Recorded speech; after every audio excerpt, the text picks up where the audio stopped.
all right, those are all the stories that we needed to talk about. So let's head over and start talking about Game 4, the tied up series now in the NBA Finals between the Suns and the Bucks, because the Bucks just won pretty solidly last night. Close game, but the Bucks were able to close it out. So let's just start talking about it. And the one thing that we have to start with is the biggest play from last night, folks. Holy moly. Yes, Giannis, the Batman, stepping it up 100% in this game and kind of winning the game for them. And we're going to break all that down in a minute and kind of dispel the narrative that Chris Middleton is truly not the Batman. He had a real solid game. I'll call it even a great game. Don't get us wrong, but he's not the Batman, folks. He's still not consistently consistent in these great performances. He's still a little inconsistently great, and that's not Batman. Giannis has been consistently great every single game here. All 4 games, even from game 1, coming back, short off that hyperextended injury. But let's start here with the big old play here. Huge play, folks. Huge play. Suns down to 99-101 with 1:19 left, and Giannis with the big block on DeAndre Ayton going up for the lob by Chris Paul for the dunk. Absolutely crazy play right here. Look at this again, folks. Look at this again. Look at it. Look at it. Look at it. Look at it. He recovers. He's a little out of position, but we know his length is enough to make up for it. And he goes and blocks DeAndre in midair, looking to throw it down on Giannis. I mean, folks, this play is absolutely fantastic. Watch it again. Watch it one more time, and then we got a different angle as well. Look at that. The lob by Devin Booker. Wrong play. Giannis is there. You're going to throw a lob with Giannis in the paint? Laughable. Wrong decision. Devin Booker's great 40-point game. Unfortunately, not the right play because it's Giannis. Y'all didn't know Giannis is the Batman on this team? And let's watch this angle from the other side, folks. Look at this. Giannis all ball, clean as heck. Great recovery. I mean, folks, look at the recovery that he has to do to get there in time. And then it's all ball. No hand contact. Not even close to a foul. All ball, great block. Now, that begs the question, is this the greatest block in finals history? That's being thrown a lot here on Twitter, and I get it. It's such a great play. But the circumstances of LeBron's chase down is a little bit more better because this one came game 7 when they were already down 3-1 in the series, coming back to win the finals. And this one came in the fourth quarter, 2 minutes left, like the same kind of time situation, 1:20 left in the fourth quarter, that Bucks series, 2 minutes left to go here in this Warriors-Cavs series, 2016 finals, tie game. 89-89. Let's watch this LeBron one again. This is timeless, folks. This Giannis one is going to become timeless as well if they can come back and win the series now. If they don't win the series, it will just fade into oblivion. So that's why we also can't call it the greatest block of all time in the finals just quite yet, because we don't know how the series ends. If the Bucks lose, yeah, it's a great play, but it's all for naught. This LeBron chase down resulted in them winning the chip. So we have to wait till then. But even then, this one came in game 7, folks. Tie game, LeBron, legacy on the line. This is 2-on-1. LeBron chase down block on Iguodala. Absolutely fantastic. And this one is a little bit harder, is a little bit better because you have to kind of play Andre Iguodala, make sure he's coming over the back, making sure that he doesn't foul Iguodala, making sure that he pins it against the backboard and it's not goaltending, where Giannis really didn't have that. DeAndre Ayton was just kind of parallel to the basket. He wasn't going off the glass. It was just going to be a dunk. So LeBron having to kind of fight those two factors of fouling and goaltending in the game 7, I think we still have to classify this one as the greatest block in finals history. And that's not taking anything away from Giannis, folks. When we're judging these plays, it's real close, folks. This is LeBron, this is Giannis, real kind of minuscule difference between, but the game, this was game 4, this is game 7. 7, folks. It went 7, down 3-1. 2 minutes left.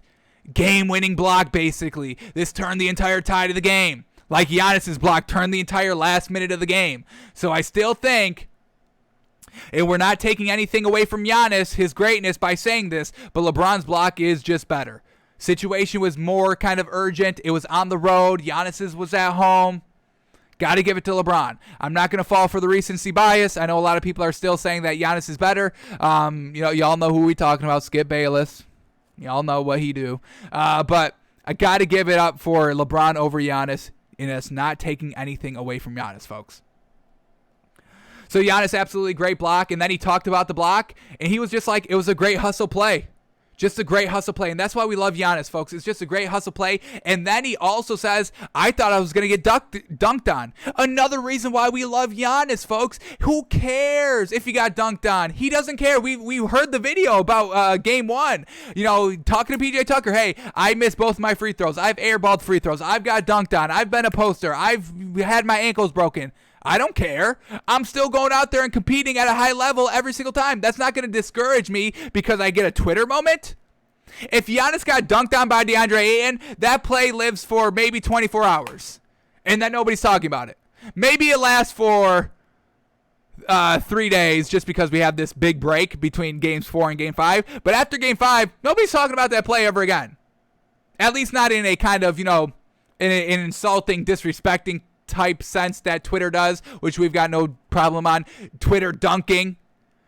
Giannis getting dunked on and then Twitter dunking on Giannis being like, oh, you trash, you got dunked on, blah, blah, blah. So Giannis is not fazed by Twitter, folks. He's not fazed by it. He said, hey, I thought I was going to get dunked on, but I didn't. And I ended up with a big play. High risk, high reward. High risk, and I basically win the game because of this block. High reward is in I win the game on this block, and high risk is that, Twitter talks about me for 24 hours. But now I'm getting kind of, argumented as the greatest block in NBA Finals history. So we absolutely love Giannis, folks. Just saying it was kind of a heads-up hustle play. He saw as soon as kind of he recognized the play. He said he felt kind of DeAndre Ayton cutting to the basket. He saw Devin Booker kind of under-palm the ball for the lob, and he makes a great play. Giannis, the great cerebral player. Love hearing from players just kind of breaking it all down and how they felt to play with, how they were kind of, why they made every motion that they did to make a play or to not make a play. So Giannis just laying it all out here for us, and it was just an absolutely great clip. So Giannis, very well done last night, and this was a Batman performance. Giannis reclaimed Batman late last night in the game, and Chris Middleton took over. Giannis is Batman 100%, folks, and we're going to prove it. So let's jump into the stats from last night's game. Well, let's go into the last 5 minutes. Let's start with this, because this is going to dispel all the Batman Robin right here. This is it. Giannis is the Batman. Chris Middleton is the Robin. And once again, we're not taking anything away from Chris Middleton's performance last night. It was fantastic. Very, very well done. Definitely needed, definitely appreciated, and we can buy Chris Middleton a little bit more when we start talking about Game 5 and who we think is going to win and what the spread is and who we're going to be betting on. We're going to start kind of recognizing Chris Middleton a little bit more. But once again, it came at home. How does he do on the road? Trash. Giannis is still good on the road. He put up 40 points in game 2. Give him his credit. So here we go. Let's break down the final 5 minutes of this game, really, because that's when really everything really got into. It was a close game. Suns up 95-90. We get Chris Middleton missing a three-point shot here. Let's see this. Once again, he was great. I think he scored 10 points in the final 2 minutes-ish. So we'll talk about that. But here, Chris Middleton missing a 3. They're down 5. Unfortunate in and out, but it's still out. It's still a miss. Pat Connaughton gets the rebound, and then Connaughton puts it in the basket. And that's what we love to see. We wanted to see Pat Connaughton get way more minutes here in the series. We kind of wanted him in the starting rotation. He's still kind of playing starting minutes, 30 minutes. PJ Tucker's only still playing 28, 29. So that's still great by Pat Connaughton. And Pat Connaughton, a huge kind of third option here, and another reason why this Bucks team won the game big. Or not big, but they won the game late in big fashion. All right, so Pat Connaughton puts it in, and then we get DeAndre Ayton missing a hook shot. Unfortunate. Once again, I mean, nobody besides Devin Booker was really kind of that great all night. So now a 3-point game, and now the Bucks have possession. Bobby Portis ends up missing, and then DeAndre Ayton gets a block. What did they say, get a block? Bucks get the rebound. Their video on this block? No. But Giannis gets the rebound. He ends up missing a layup. Unfortunate. Let's watch this. We get 95-92. Giannis, unfortunate, going against DeAndre Ayton. Can't bank it home. Bobby Portis trying to put it right back up, and it misses. We get DeAndre Ayton a rebound, and Devin Booker missing as well. So a lot of misses here late down the stretch here in the final 5 minutes. Giannis gets a rebound. Drew Holiday misses a three-point shot. DeAndre Ayton gets it. And then once again here, this is a big thing to talk about. A Chris Paul turnover late in the game. Let's watch this. 95-92 still. Phoenix up 3 with 3 minutes and 49 seconds left. And Chris Paul turns it over. Bad pass. And now they're on the break. Drew Holiday doesn't get it, and this is kind of a big call. You know, everyone's saying this play was kind of rigged. Devin Booker playing with 5 fouls throughout the entire fourth quarter, basically, and he kind of wraps up Drew Holiday, but Giannis on the finish. Giannis did not give up on this hustle play. He could have been like, hey, this is, you know, a 3-on-1 break. Drew Holiday's going to make it. I'll lack off a little bit. He doesn't. He follows the shot all the way, and then he has the putback after a no call on Devin Booker. So once again, the heart and hustle of Giannis is absolutely there. Do you see Chris Middleton here? Chris Middleton's not running this break. Unfortunate. So Giannis with the great layup there to cut the lead down to 1. Then we get Chris Paul coming up short on their next possession here. Let's watch this. Chris Paul. I mean, we needed Chris Paul to have something big going against Giannis. Couldn't get the ball up there. Unfortunate. It's not a block, but it's a big miss because Giannis is freaking barreling down on the way shorter Chris Paul. Chris Paul's 6'1", and maybe even 6 foot officially. And we all know Giannis is basically 7 foot. So, Chris Paul misses the layup. Unfortunate. Then Giannis gets a block. Yes, sir. Let's watch this Giannis block. Oh, did they call it a block on Chris Paul? Okay, they called it a block. Even better. So Giannis coming up big down the stretch there. And then Chris Middleton gets the rebound. And now we get Pat Connaughton, a huge kind of underdog story here that nobody really talks about. Pat Connaughton has been having successful clutch buckets all series long. That's why we want to see him get more minutes. And he played 30 minutes last night and made the most of every single minute. I want to say he was a plus 21 on the floor in a 6-point win. You give the man so much credit for that. So Pat Connaughton hits a big 3, and now the Bucks are officially up 2 points. Love it.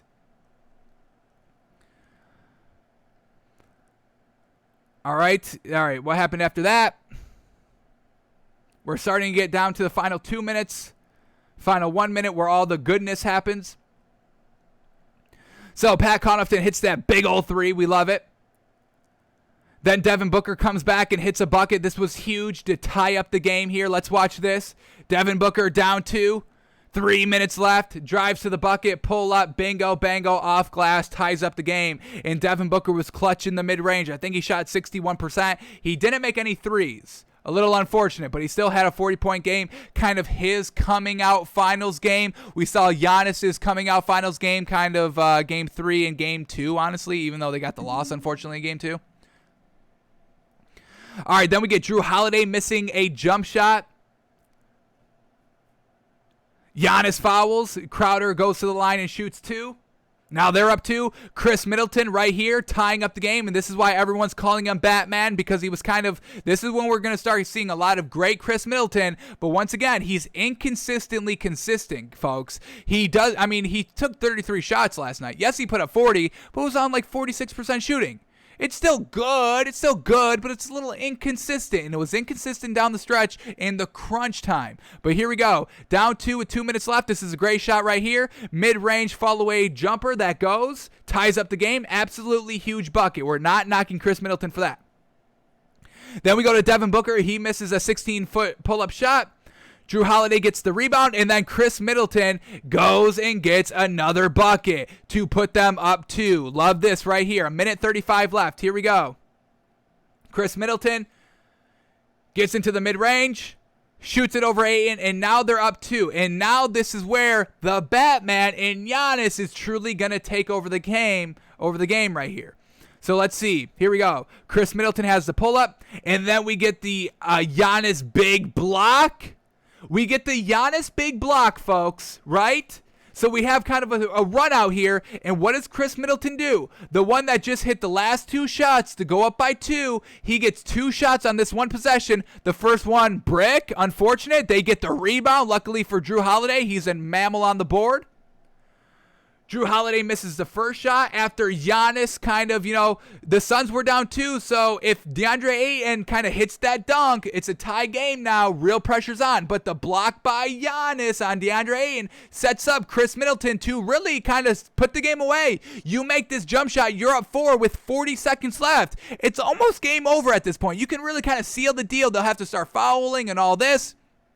Well, first of all, they would have to make a bucket and then start fouling, but you just put that pressure away. So Chris Middleton could have put the game away right here, but he didn't. First shot, no good. They get the offensive board. Now Chris Middleton, another shot right here. Fade away, mid-range jumper, just like the last kind of 2 shots that he just took to get the 2-point lead, and he misses again, leaving the door open for the Suns to go. But what does Giannis do? He forces another great defensive play. He forces the block. He forces Chris Paul's garbage turnover right here. Bingo! Giannis with the poke away, the steal, which leads to the transition. Of Chris Middleton 3-on-1, absorbing contact by Devin Booker to finally put the game away. It was Giannis, the Batman, setting up every single play for Robin, the number 2, which we're not knocking Chris Middleton on. But to say that he's the Batman, he's the number 1, he's more valuable than Giannis, folks, I've been seeing that all day today, that Chris Middleton was more valuable than Giannis. Giannis was setting it all up for him. The block on Ayton, the transition that Chris Middleton failed to do twice. He had 2 shots. Then the steal on Chris Paul, which leads to the 3-on-1. You better gosh darn make that, Chris, which he did, so credit that. But it's all set up by the Batman. Come on. And then it's game over at this point. They got to start fouling. Who took the shot here? Devin Booker, unfortunately, misses it right here. This is basically game. Down 4, 27 seconds left. You go to Devin Booker, you have to. He's the only one that's scoring here in the game, and he goes too high off the glass, and now they start fouling, and it's definitely 100% over right here. So it's Giannis, folks. It's Giannis. Yes, Chris Middleton had a good game, but they're only good games at home, and they're inconsistently good games. He shot, let's get up to the stats now. He shot 45% on 33 shots to get the 40 points, folks. He missed 2 clutch shots that we just saw that would have put the game away, but he had to rely on Giannis to make another great defensive play for the opportunity to get a third game-sealing shot in the final minute of the game, folks. He's consistently inconsistent. That's what it is. He's not great. He's very solid at home, and he's inconsistently consistent.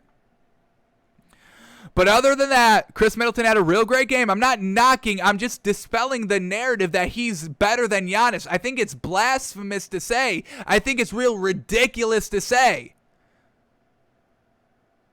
I don't support it. I don't get behind it. Y'all know this. I've been calling this garbage narrative out ever since it came up by Kendrick Perkins. All right, so Chris Middleton, 40 points. Once again, great. 40 points. We'll take that whole day, finally. 3 of 8 from 3, solid. 45% on 33 shots. Once again, it's all right. Solid. Devin Booker, he put up 42 points on 60% shooting on 28 shots, 5 less shots, 2 more points. Way better percent shooter. So let's tone it down on Chris Middleton a little bit. Game 5 is going to be the do or die game for this man. Is he going to flounder like he does all the time on the road, or is he truly going to kind of pull out his Batman? We'll see.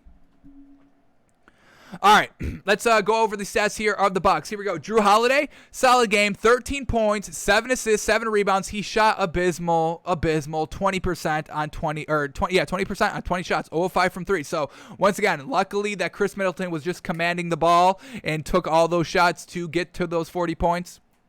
Brook Lopez, 14 points in only 19 minutes. Once again, he's playing very light minutes out there because he's kind of getting killed. A minus 13 on the floor. Very not good. Giannis, 26 points, 2 blocks, 3 steals, 5 great defensive plays, 2 coming in the final minute of the game when the crunch time is up, down 2-1 in the series, at home, must-win game. And Giannis is the one getting it done on the defensive side of the ball. Love it. Love it. The block on Ayton, the steal on Chris Paul. Absolutely magnificent. So 26 points, 14 rebounds, 5 of those offensive, 8 assists. Fantastic night. He took 2 threes, missed them all like we know, and 4 of 8 from the free throw line. All right, he didn't get to the free throw line a lot, so that's kind of good if you're going to shoot 50%. Just kind of classic Giannis numbers. So overall, Giannis, a great night last night, getting it done down the stretch in the clutch, and we respect the heck out of that.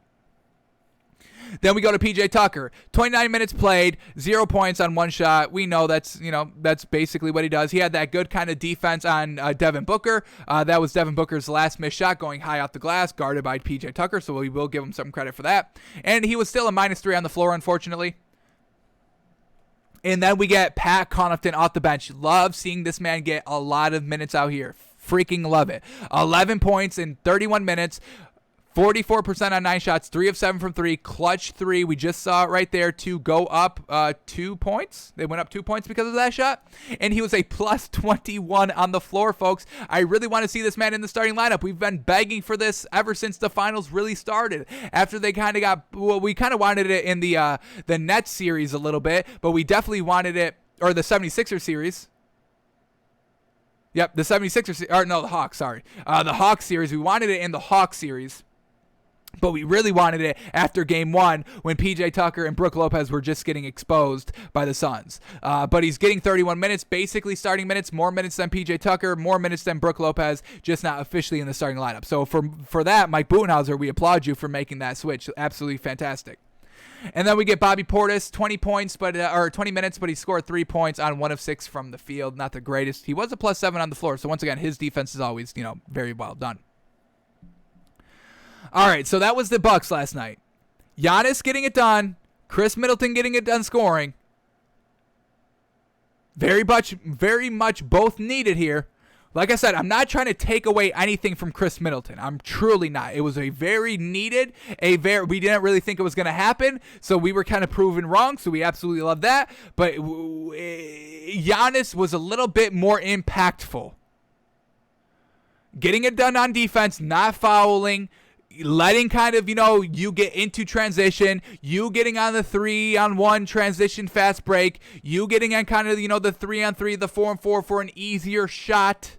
It's Giannis setting it all up, folks. All right, now let's talk about the Suns, because this is kind of talking about the Suns team. This is why we were a little kind of not big on the Suns, is because their overall offense is a little lackluster most of the time, because if Devin Booker's having a great game, it's just nobody else can step up the scoring like needed. Chris Paul, remember, he's only averaging 15 points a game in the regular season, folks. Those outlier games of him going manic game 1 and game 2 at home in the finals, those were outlier games. We can't count on him to score the ball that efficiently or that very greatly. DeAndre Ayton, we need him to score, but he's only down low. He's got no outside shooting game, and that's not a knock, but when you're going down low against the Giannis and PJ Tucker and the great defense that even Pat Connaughton has, that, he's not that tall, but great defense, and Brook Lopez, it's hard to give DeAndre Ayton 20 points. You need to get DeAndre Ayton 20 points down low, but it's hard. Is Giannis blocking him at the rim on what seemed to be like a wide open Lob City pass? So, and then you got Jay Crowder, who's all right. He was the second highest scorer on the team. He shot 6 of 7 from the 3 in game 3. And then you got McCall Bridges, who, once again, he doesn't take that many shots a game. So there's just really no real great scoreability on the Suns team if Chris Paul is just not having, a way above average game. So that really hurt him last night. Chris Paul, 10 points. He had 7 assists, but 5 turnovers. Once again, Chris Paul, we weren't seeing that kind of, games 1 and 2. He was getting it done, scoring and assisting. But now these turnovers are coming. Is the pressure of the finals getting too much for Chris Paul? How unfortunate would that be? After game 2, everyone was calling him the finals MVP, saying that he kind of redeemed his season, putting him in top 5 point guards of all time. Now we're seeing the turnovers. We're seeing the Chris Paul flop. The reason why he's never been to a conference finals or a finals in his entire lustrous, long career. So Chris Paul, 10 points, 7 assists, 4 rebounds on 5 of 13 from the field, folks. 38%. 0 of 2 from the 3. 5 turnovers. Not great. Devin Booker, he had a great game. 42 points on 60% shooting. Absolutely very well done. 0 of 3 from the 3, though. A little unfortunate there. And he had 5 fouls, which he was playing with for basically the entire fourth quarter, but he only could play 38 minutes because he was kind of, dealing with fouls. And, the refs were kind of, giving him favorable calls, which I do kind of like. This is the finals. I don't want to see people fouling out. It's unfortunate for the Bucks. Obviously, there was some clear fouls by Devin Booker. The one that who was it? Chris Middleton, or no, Giannis, that he fouled up. That didn't get called. But, these are superstars. I mean, we all don't want to see superstars out of the game. We would have all complained if Devin Booker fouled out. And now you're all complaining that, they weren't calling the fouls. So it's, once again, you can't have it both ways. You're complaining either way. I'd rather have him not foul out. That's just my opinion, my preference. Then we get DeAndre Ayton, 6 points. He had 17 rebounds, but, just couldn't really score. 3 of 9 from the field, and we all know they're just down low shots, so getting locked up down low. He was a -7 on the floor. Not great. So we need DeAndre Ayton to get it right, picked back up. And, that's what the Bucks were able to do against that Hawks series. They saw Clint Capella game 1 and Trae Young's kind of pick and roll game 1, and it killed them. But then they made the necessary adjustments. So this is real danger territory for the Suns coming up in game 5, going back at home. You better hope you win that game, because the Bucks will close it out game 6 at home. No doubt about that. No doubt about that. So DeAndre Ayton, you better kind of Monty Williams, Chris Paul, you better come up with some scenarios to get the ball down low in the paint for DeAndre Ayton, because we need Devin Booker to kind of go for kind of 35 plus. 30 to 35 plus. We need DeAndre Ayton to score 20, and then we kind of need Chris Paul to go kind of 15 to 20 plus as well, while Jay Crowder giving a solid 10 to 12, maybe 15, while giving Mikal Bridges maybe a solid 10 to 12 to 15 as well. But DeAndre Ayton kind of needs to be the second highest scorer on this team, and 6 points by him is not going to get it done. You better find a way to get this man the ball into easy looks down low in game 5. It's what it's going to have to come down to. Or Chris Paul is just going to have to be efficient. And he was at home, so we'll give him the benefit of the doubt come game 5. But on the road, what are all these people doing not being great on the road? Anybody can be good at home. I could be good at home. You come to my home court. I'll get it done. So DeAndre Ayton, solid on the rebounds. I'll give him 17 rebounds. I'll give him that. Jay Crowder, 15 points, 3 of 9 from the 3, 3 of 10 overall, but that's just solid scoring. It's solid defense. He was a -5 on the floor, but he had 3 blocks and 3 steals as well. I mean, great. But that's solid points by him. That's 15 points. That's exactly what we need from Jay Crowder. That's exactly what we expect in a winning game of Jay Crowder's production. It's right there. 15 points, 8 rebounds, 3 assists, 3 steals, and he's got, hard beef to go against. So a -5 in a 6-point loss isn't that bad. Going against freaking DeAndre Ayton or freaking Giannis and Brook Lopez and PJ Tucker, just as solid beef in size all game. Not bad by Jay Crowder, folks. Second leading scorer for the Suns. That's not going to get it done. That can't get it done. I like Jay Crowder, but him being the second leading scorer, that's not going to get it done. It's got to be DeAndre Ayton and Chris Paul, the second and third leading scorer. That's got to be what it is. And then Mikal Bridges, 7 points on 4 shots, and he shot 75%, which is good, but we just need people to score the ball, and that was what the Suns were kind of lacking, just people other than Devin Booker scoring the ball consistently. They just couldn't get it done. And then off the bench, we get Cameron Payne, 9 points. He was a +0 on the floor, which I do like. He's a hustler out there. I'm still loving what I'm seeing by him out on the floor. I still like him getting kind of solid minutes out here. I've got no problem with him getting 17 to 20, 25 minutes a game. I do appreciate what he does on the floor. Like I said, it doesn't always show up in the stat column, but it's just kind of great energy that he brings, the heart, the hustle on defense. I think it's valuable for the entire team. So I do like him getting a lot of minutes on the floor, 17, 4 of 7 from the field. And then Cameron Johnson, once again, solid points, 10 points on 66% shooting, 2 of 4 from the 3, ended up being a -9 on the floor, not the greatest. But we just need somebody else to step up. Like we had Chris Middleton go for 40, and then we had Giannis go for 26. Just for the Suns, we had Devin Booker go for 42, and then Jay Crowder for 15. So we needed somebody to be kind of that 26. Let me take over the game. Let me get it done scoring the ball. Chris Paul didn't do it. DeAndre Ayton didn't do it. Jay Crowder tried, but that's kind of not his game. So overall, the Bucks take game number 4 at home. Bucks are absolutely impenetrable at home, so you give them credit for that. Unfortunately, the Suns have game 7 at home, so that's not the greatest. So the Bucks are going to have to steal one. They did it against the Nets, stole game 7. They'll try to do it here against the Suns potentially if they lose game 5, but they got it done game 4. So Giannis is the Batman. Chris Middleton is a very good Robin, don't get us wrong, but he doesn't show up on the road. Robin doesn't travel. Robin doesn't go out of Gotham City. I don't know what to tell y'all. All right, so Game 6 is Saturday at 9 o'clock, folks. So we have a couple of days, unfortunately, today, tomorrow, all day Saturday, thinking, breaking it down, and trying to get back on track for our moneymaker because we missed again. We took the Suns +5. They lose by 6. Classic. Freaking classic. No. So, unfortunate there. We're going to try, folks. We're going to try to get back on track. I promise y'all. Y'all, I'm trying to get back on track here. And I think I'm betting the Bucks in Game 5. I love it. But we'll see. We'll digest it a little bit more, rewatch the game, rewatch the film, see what we see, anything different. And we'll come back at you on Saturday for our official prediction.